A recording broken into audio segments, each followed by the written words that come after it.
It was one of those rare spring mornings that made the world feel gentle and full of promise.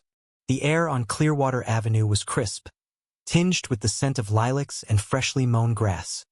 Birds chirped lazily from the sycamore branches overhead as golden sunlight filtered through like warm syrup on skin.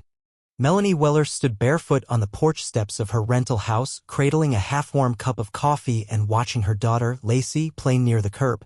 Lacey, just 8 years old, was fully immersed in her box of chalk, her knees dusty with pink and green, as she drew a bright rainbow stretching toward a cartoon sun.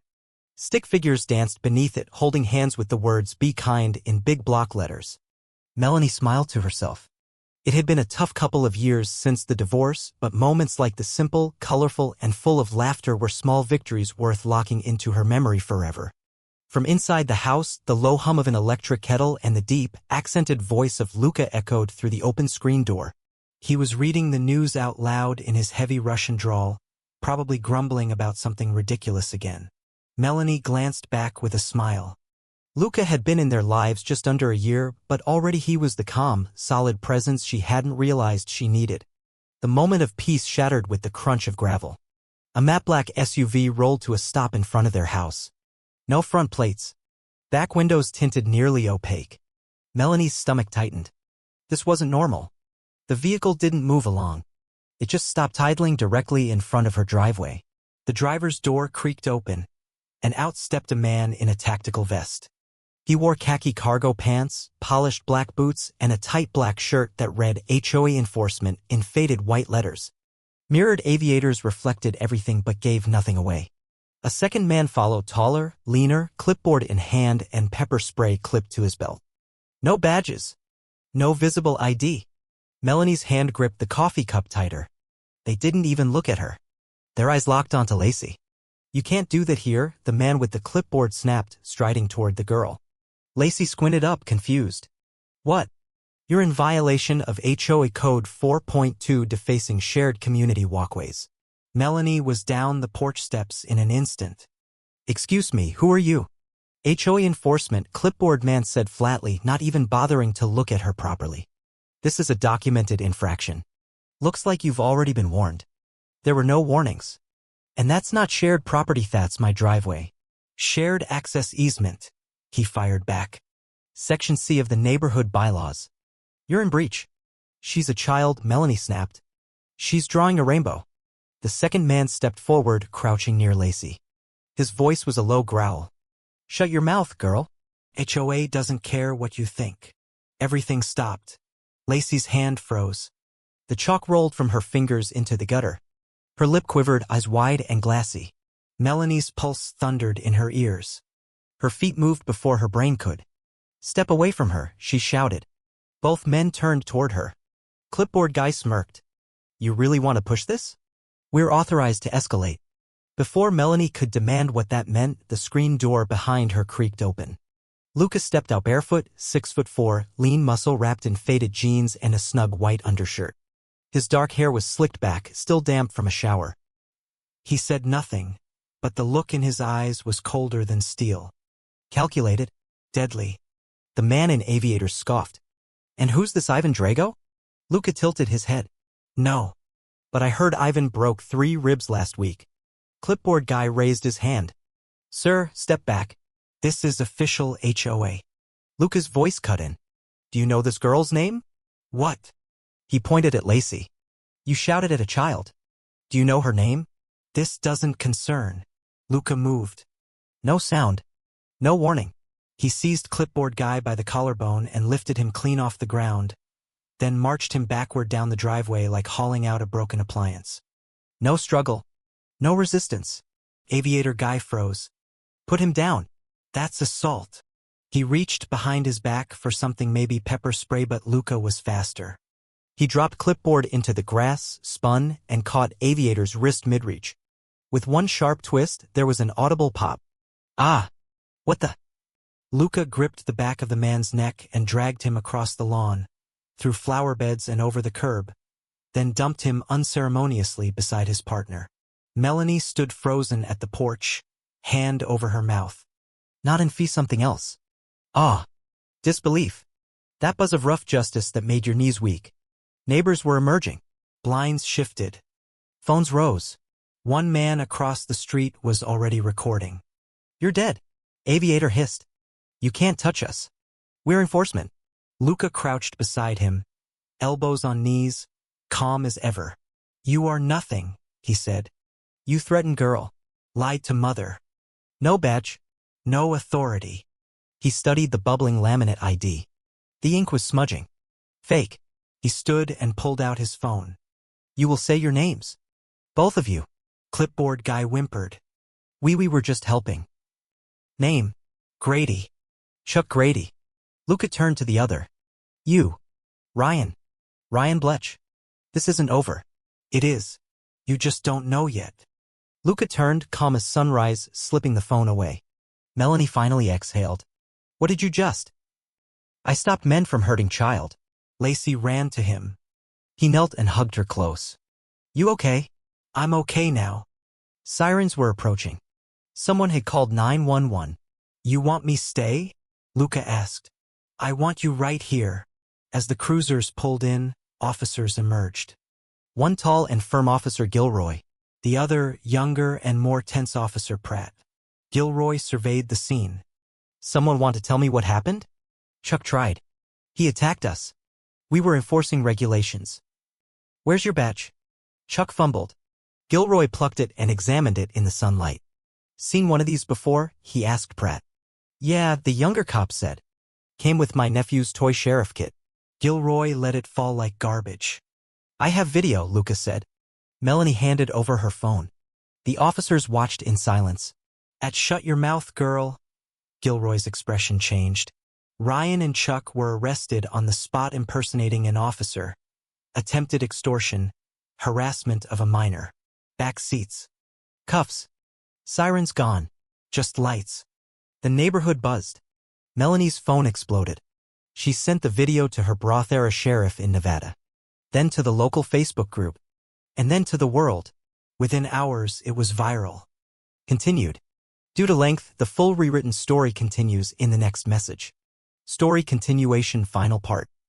By noon, the video had over 100,000 views.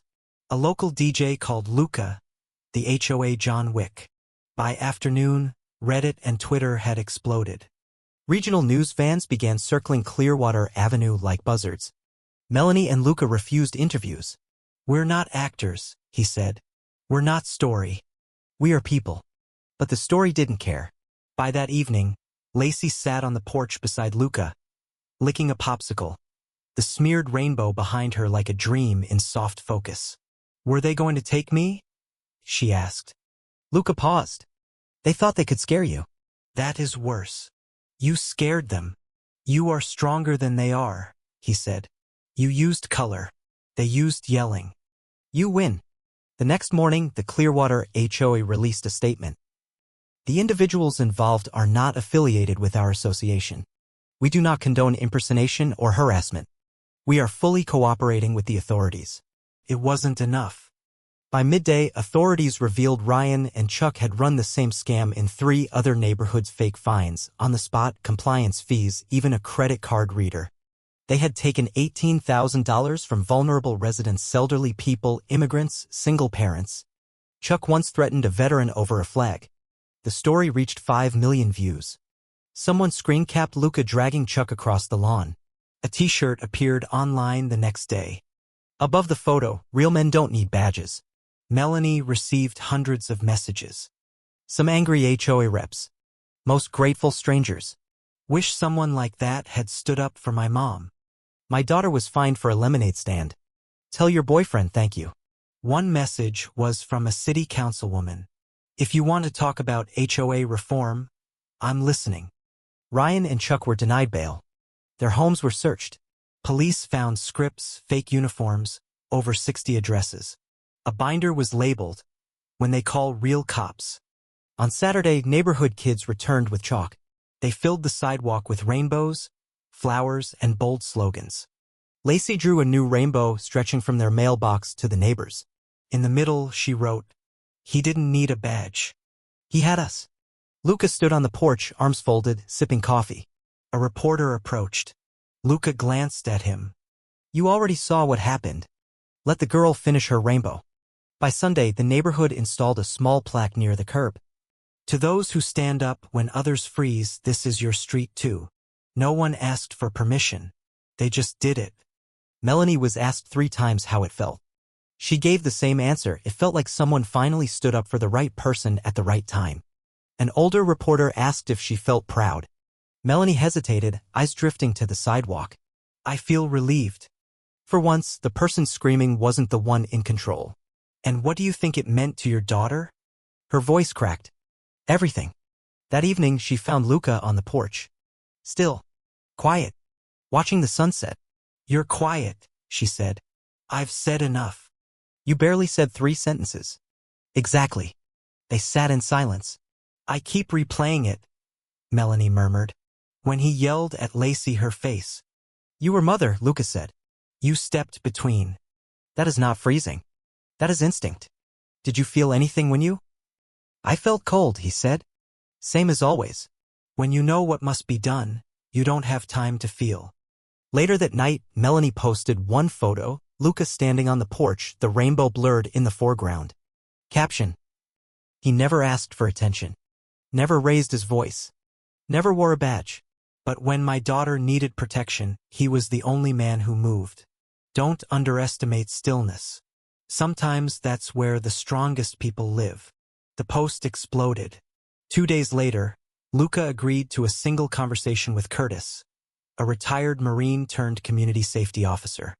No cameras, Curtis said. Just 2 guys talking. Curtis gave Lacey a red bracelet engraved Defender. She'll understand it when she's older, he said. The mayor's office offered Luca a civic medal. He declined. Give it to the girl. So they did. Lacey walked across her school stage with poise beyond her years. She held the plaque high, smiled, and the room stood. That night, Melanie knelt beside the faded rainbow. With pink chalk, she drew a heart. Below it. He didn't say much. But he changed everything. Lacey began drawing again. This time, not a rainbow but Luca. Big arms. Squared jaw. Her beside him, holding chalk. Above them, in bold yellow. Don't yell at kids. And beneath it. My mom's Russian boyfriend will find you. It became a neighborhood ritual. Kids gathered every first Saturday. They called it Chalk Guard. One boy drew a giant dog barking at the fake HOA guys. Another painted a jet behind Luca with Justice 69 on the side. One wrote, Hands off Abby, in bubble letters. An art professor offered to seal it.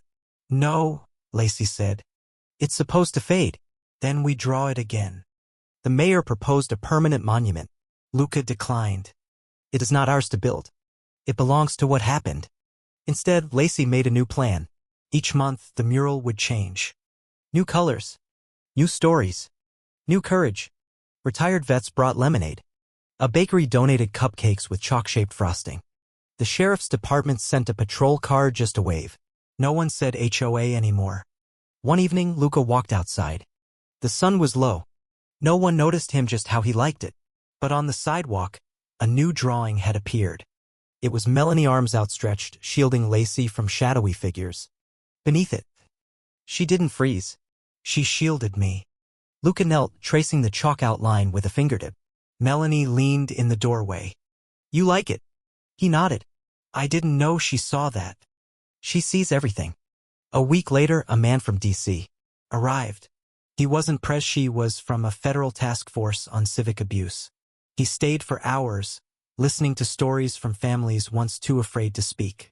Before he left, he knelt beside the chalk mural and wrote, Good trouble starts small. He looked at Luca. That was you, wasn't it? Luca didn't answer. He didn't need to. Eventually, the media moved on. The views slowed. The algorithm spun away. But on Clearwater Avenue, the chalk never stopped. Sometimes it was flowers. Sometimes monsters. Sometimes just one word. Enough. One rainy morning, Lacey asked her mom, Do you think they remember? Who? The bad guys. Maybe, Melanie said. I think they're not forgetting. Can I draw them someday? You can draw whatever you want, baby. I think I'll draw them getting hit by falling donuts. Melanie laughed. That's one way to go. That night, Luca stepped out alone. The mural was smeared by rain, but the message remained. He picked up yellow chalk and, for the first time, added something of his own. In Russian, he wrote, Semya, family, and beneath, in clumsy English. She smiled. They panic. We live. The mural didn't need to last forever. It only needed to return. Again and again. Like strength. Like truth. Like love.